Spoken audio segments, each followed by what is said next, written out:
welcome to Off the Shelf Reviews. I'm Iain. And I'm Gary. And today we're going to talk about 1989 classic movie from Jean-Claude Van Damme, Kickboxer. Iain, why don't you give us the synopsis? Well, the story follows Jean-Claude Van Damme and Dennis Alexio, who are two brothers. Dennis Alexio plays Eric Sloane and Jean-Claude Van Damme plays Kurt, his brother, who Eric has just won all of the championships in American Muay Thai kickboxing and decides that it's a good idea to head over to Thailand, the home of kickboxing, and take on all the guys over there. He goes over there and is grievously wounded in his first match against Tong Po, the Thailand champion. Jean-Claude Van Damme takes it upon himself to train for the next 3 months so that he can face Tong Po and exact vengeance for his brother. This film doesn't really break the mold in storytelling. When I rewatched this film, it pretty much just felt like Rocky IV merged with The Karate Kid. It really was just a perfect blend of those two movies. And this is a film from my childhood. This, for me, is one of those films I always remember fondly, and I've always been scared about rewatching in case it never really holds up anymore, especially considering martial arts movies today put almost everything that came out in the 80s and 90s to shame. Yeah. You ain't good enough. We'll see. Okay? We'll see.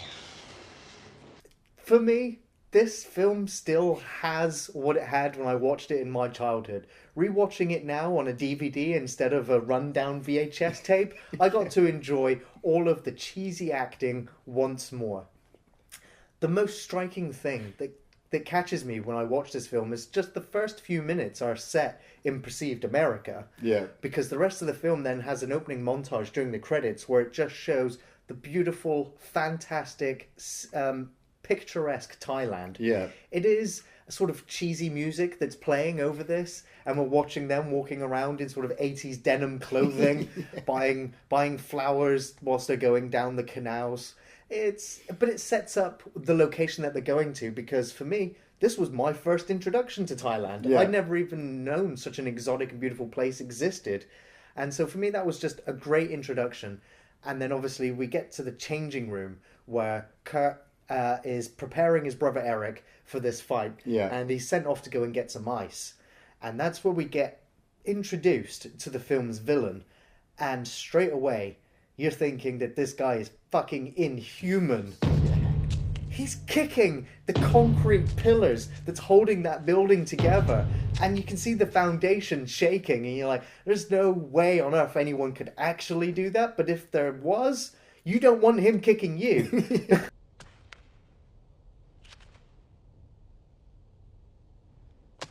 And so Kurt rushes back to his brother and he's like, call off the fight now. Don't go fight this guy.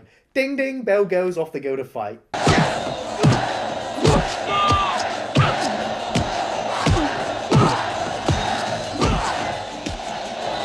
You know how this is going to happen. And for me, again, I was a stranger to kickboxing or to Muay Thai. I never really understood what the conventions of it were or what the rules were. Yeah. So I was watching the fight and I was like, this seems like a dirty fight.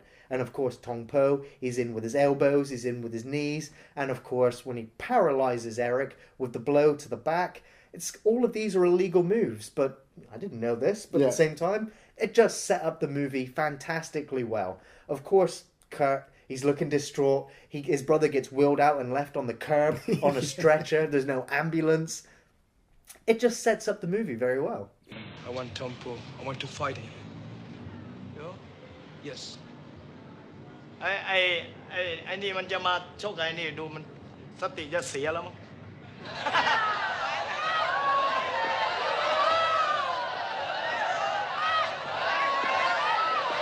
This was my first time of watching Kickboxer. I had missed the whole appeal back in the 80s of Jean-Claude Van Damme. I was too busy watching Evil Dead and Jason and Freddy. So, for me, violence was, a merciless killing machine going around and decimating teens. I'd heard a lot about this film. You know, any martial arts fan back at then was like, oh, Jean-Claude Van Damme's like the best martial artist. He's done Kickboxer and he's done Bloodsport and he's doing Universal Soldier and Time Cop. So I was like, okay, I got to catch up. So I watched his later films, and he was and is still a very competent, agile fighter with those long legs and the big kicks and the punches. But watching Kickboxer for the first time, wow, this guy is green behind the gills. He directed and choreographed the fights himself, and they're no Jackie Chan. Let's just say, you know, I could see that the punches weren't connecting, the kicks weren't connecting, the sound was off, and just watching Jean-Claude Van Damme there, like. He starts off as the weak character, you know. He's following his brother around like a shadow, and his brother's a fucking dick, you know. Oh, you know, give me the flower. I'm gonna go off and fuck this prostitute. I'm gonna go into this fight in the middle of Thailand. I'm gonna go into this fight. I'm gonna take on their fucking champion, and I'm gonna win. And I'm like, no, I'm the best. This is just another chance for me to prove it. So watch and learn. It's all in the legs. Legs. This guy was kicking one of these with his fucking legs. Ah! Until Plaza was falling down. So what? See, I didn't think Eric was a dick when I first watched this film. I really liked their brother relationship. They felt like two brothers in a foreign country. Yeah. It felt like they had a history together, despite the fact that they're both obviously two different nationalities. I still believe they were brothers because their chemistry worked with each other. And of course they are longtime friends. Yes. And it should also go on to say that Dennis Alexio was, or perhaps is still considered, one of the greatest kickboxing champions of all time. Yeah. He pretty much had a 70-2 victory streak. And so seeing him in this film, yeah, he's not the best actor. And I think the studio that released the DVD would also agree that he also doesn't give the best performance, so they chose to dub him. And that really pissed me off. Hey, I brought you here to work my corner. Now what's your problem? You're either with me or go the fuck home. That's insulting. Yeah. It really is. And not only that, this latest DVD version, it also pissed me off for several reasons, because they actually cut quite a few scenes from the film. One in particular, which for me, when I first watched this film, is that driving impulse that Kurt needs to actually go and avenge his brother's sort of paralyzing injury. Yeah. And it's in the hospital where Eric is slapping his dead legs and saying that they're going to turn into pin sticks. Look at me. They're dead. In 6 months, they'll be goddamn toothpicks. Lifeless, fucking worthless toothpicks. That son of a bitch took my life away, Kurt. You find him and you fuck him up. You fuck him up bad. That his life is over and he's begging him to go and get revenge. And I'm like, yeah, I want Kurt to go and fucking kick his ass now, because his brother is falling to pieces here, psychologically, physically, mentally. That really works. And so I actually really liked the two of them together. They really had enough chemistry to make it believable, even today. They had some chemistry. I found, you know, I was involved with the brother story, but obviously Dennis Alexio, you know, like we said, he's a fucking kickboxing champion. As soon as he's injured, the spotlight then just falls right on Jean-Claude Van Damme, and I'm like, I already knew he was the main star. He's on the front of the box of the DVD. This film is Jean-Claude Van Damme's breakout movie. So it would have been better to have Dennis Alexio as maybe another fighter or somebody helping train Jean-Claude Van Damme, just to kind of instill in us that, you know, they're going over there. They've never been over there before, so they're going into an unknown land, and they're going to be learning something. Instead, from Eric, it's just, I'm going to go in there and I'm going to beat this guy up because I'm the fucking champion. And I'm like, it doesn't work like that. You know? It's the same. This is why it reminds me an awful lot of Rocky IV, because it's Apollo Creed's mentality when he's going up against Ivan Drago. Come on, get your hands up, man. You need an interpreter. It's time to go to school. You will lose. who I would say is even scarier than fucking Tong Po. So that's why I find it believable, because I've seen it done in other movies. And then at the same time, we get to watch Kurt Van Damme walking around Thailand whilst the montage music's playing. And again, that reminds me of Rocky 4, and he's trying to find someone who will go and train him, and everyone laughs at him and shows him to go out. And that's where we get reintroduced to Winston. By the way, my name's Taylor. Army Special Forces, retired. Sort of. Hang on, my man. You're riding the fastest wheels in Bangkok. Who, I've got to say, he is the comic relief in this movie. And it's needed, because this film does get quite dark in places. Yeah. And he is a sort of retired Vietnam vet. Yeah, yeah. He's pretty much gone AWOL and is just running his own life over in Thailand. And that was another thing that was cut from the VHS version, is where you do actually know that he's selling drugs to the cartels and doing other things. And obviously he's on the low. You're leaving? Yeah, I got some business up the road. You're welcome to come along. No, I'll take my chances here. Well, I'll be back in a few hours. By the way, don't you provoke him, you hear? But of course, Winston then takes Kurt to the instructor. Yeah. And that introduction is just fantastic. Don't know who you are, what you want. I want Damme. And I want you to teach me Muay Thai. Really? But you are American. So? Americans have swelled heads, especially when hanging upside down for too long. And then he sends him to go off and get groceries. It's like that there was just the perfect introduction into this guy, because even though he's like small of stature and yoga, it's the whole training sequence. I really enjoyed the training sequence, because you were able to see the art form that obviously Jean-Claude Van Damme has spent much of his life learning, you know. But it's the fact that, like we already said, the paralyzing of his brother was kind of ripped off from Rocky 4. You know, the training sequence, I couldn't help but shake to think that the trainer was Yoda and Jean-Claude Van Damme was Luke Skywalker. You know, he's teaching him the Force to take on the big evil guy. There's that opening sequence where, you know, he says to Jean-Claude Van Damme, he says, you know, oh, how much fighting can you do? Oh, yeah, I'm really good at it. Are you good in defense? Yeah, I'm really good at it. And then he jumps and he kicks Jean-Claude Van Damme like 4 times near the head. Doesn't hit him, but just enough to land back on his feet, and just goes... Must train different in America. Your defense stinks. And I'm like, oh my God, I just expected him to turn and go... Size matters not. Look at me. Judge me by my size, do you? Go ahead, Yoda. Do your stuff. Ready to protect?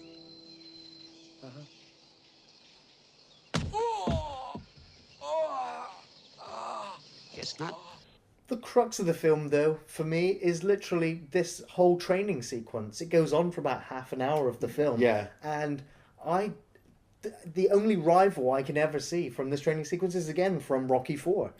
And the Karate Kid. And the Karate Kid. It's just the beautiful cinematography. Yeah. The fantastic soundtrack, and just the use of that eagle, or of the warriors fighting. It just really adds everything about the country and the martial art and this story together. Yeah. And I think it's a really beautiful blend. See, for me, the training sequences worked very well, but I started to forget about his brother.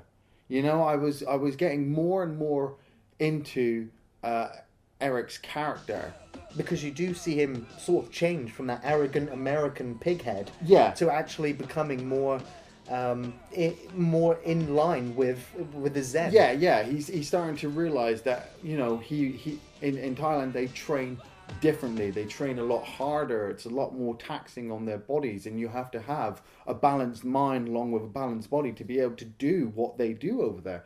And like I said, when he's there and the trainer's got the 2 sticks with the fists on the end, and he's having to dodge all that, and then he's got the hot pokers, you know, and he's dropping coconuts on his chest, and he's making him, you know, just kind of practice underwater. I loved all of those things, but I couldn't just shake the fact of Tong Po is a fucking badass.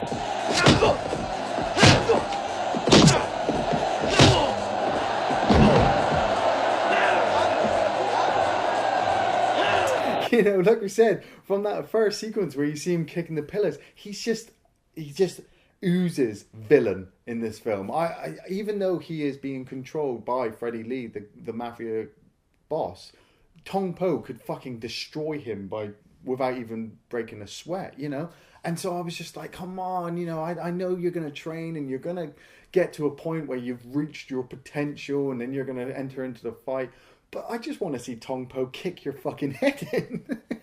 Why? Tong Po in this film is an asshole. But that's it. He's such a good asshole. He's such a good villain. I just couldn't help but get behind him. When he broke the brother's back, I was like, yeah, fucking get him. But I do love a good villain, and Tong Po is just the fucking ultimate villain. I do agree with you that Tong Po is a fantastic villain in this film, so much so that he would actually appear in the later Kickboxer movies. Oh, God. See, the whole ending kind of seemed like we need, you know, we've just done this big, massive training sequence, but it just isn't enough. We need to make this, we need to make this lasting impression on people. So we throw in, you know, Zen going and taking on a bunch of guys and then getting stopped by guns, and then Winston turned up and fucking laying waste to the warehouse while there's a brutal fight going on with guys with glass on their mitts. And I'm like, I'm trying to keep behind the fight. Give me more of the fight. Oh, here's a shooting sequence. Okay. Can we get back to the fight now? I was waiting for you, Winston. Why so late? Sorry it took so long. Traffic was a mess. There's a big fight in town. Well, my problem with the final fight is that it is just it's one fight in two halves. Yeah. In the first half, it's just Tong Po wailing on Kurt over and over again.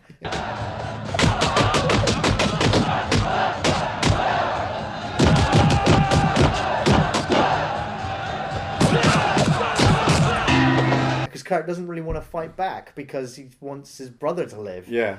And then we get Tong Po's one line in the entire movie. You bleed like my lead. My lead. Good fuck. No! And then brilliant. And then Eric is brought back and he gets the crowd cheering one more time. Nuxo cow. Nuxo cow. Nuxo cow! Nuxo cow!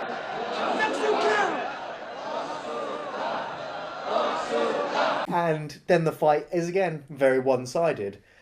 It works in terms of its storytelling, but if you really look at the fight, it doesn't work that well. I do like the slow-mo kicks to the face.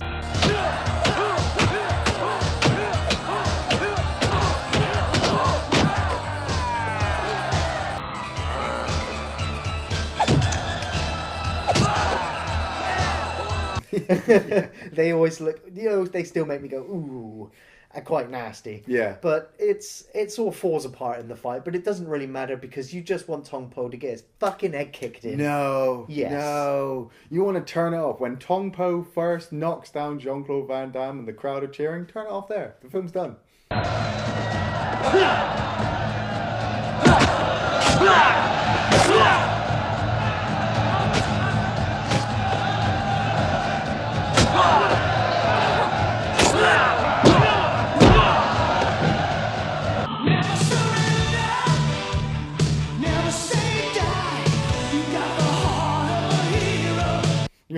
You're happy. Favorite scene from the movie, Ian? My favorite scene, and this scene made me fucking laugh, is a sequence where Kurt and the young master have gone to a bar, and the master gets Kurt drunk, and then asks him to dance, and Jean-Claude Van Damme gets up and pulls off some incredible 80s maneuvers. He is fucking shaking his ass and fucking flopping himself all over the place.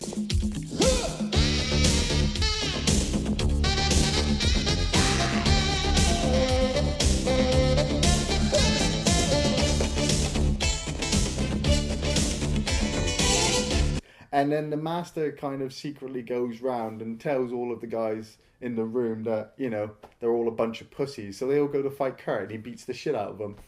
I like that scene. I just like the fact that after he's been tortured with the splits device. Oh, yeah. I mean, I wince and cry every time I watch that. I just like the fact that when he's dancing, he's managed to incorporate doing the splits into a dance routine. It was just like, wow, he adopted that pretty quickly.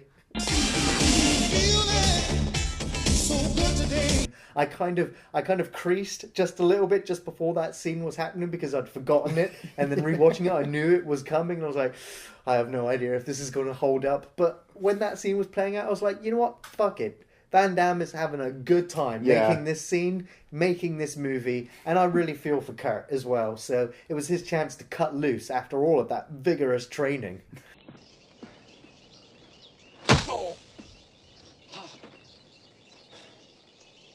Kick the tree. Especially when he's got to kick a fucking palm tree. And, yeah. And he's like, I can't kick it anymore. I can't kick it anymore. I was like, Christ, I think I would have broken my leg if I'd kicked it once. And then he turns to him and says, your brother, remember? Remember. Want this? What about this?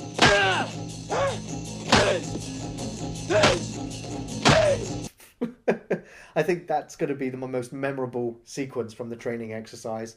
But for me, the reason why I always want to rewatch the film is for the training exercises, and it's for the scenes where after Kurt has learned everything he needs to, and he's training on his own.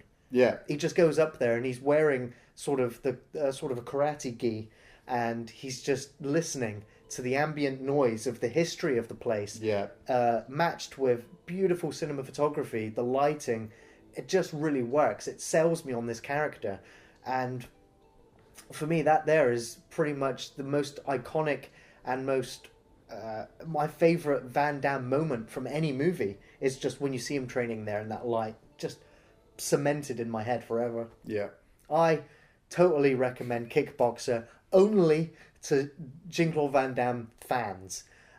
It's not going to be that entertaining now if you're a martial arts fan going back at this, or if you're just a casual 80s action fan going back to this. Yeah. I love this film, although I will admit now it is getting quite dated. And as a result, I can't recommend it to everybody.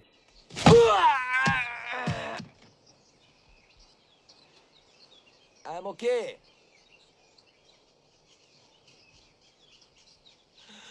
Like Gary said, I only recommend it to fans of films of that period, Jean-Claude Van Damme fans as well.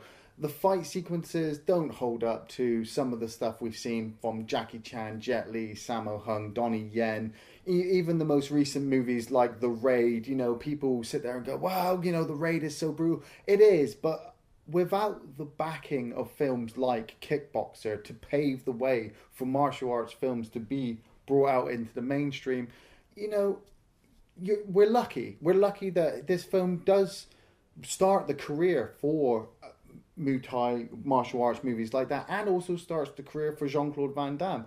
His later films, for me, get better, and like I said, he is green around the gills in this, but he is showing us his art. He's showing us his craft. I do recommend it. Now, I also want to mention that obviously this film here pretty much started a franchise. Kickboxer 2 came out just a few years later, and for whatever reason, Van Damme didn't want to return to this movie, so they killed off his character, Kurt Sloan, off screen, and we have a third brother that's walking around. He's not even mentioned in the first film, and he ends up having to go and fight Tong Po. Like, okay, brilliant. Then they make a third Kickboxer film, which I think has him in another country freeing slaves. Then there's Kickboxer 4. I never even went there. There was also Kickboxer 5 with Mark Damascus. And, he's a credible martial artist, or he looks it on film. He's got as much acting talent as a cardboard box with a face on it. Terrible, terrible. Although next year, 2015, I believe we're going to see a remake of Kickboxer, and at the moment they've got Batista, who we've just recently seen in Guardians of the Galaxy, who's actually proven that he is a credible actor that can deliver decent lines of dialogue as well as be a muscle-bound kind of brutish guy. So seeing him portray Tong Po could be interesting. And of course we have Tony Jaa, who's going to be playing the instructor in this next remake. So I am quite excited to see a remake of Kickboxer, especially considering I love this original movie so much. It's definitely better than Tekken. Fuck yeah. Thanks for watching Off the Shelf Reviews. Never surrender!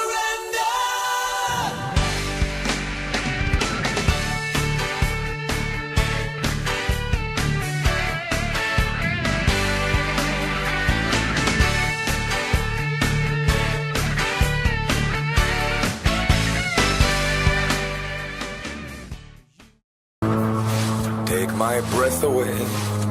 Boom, boom. Boom, boom. Take my breath away. Boom, boom.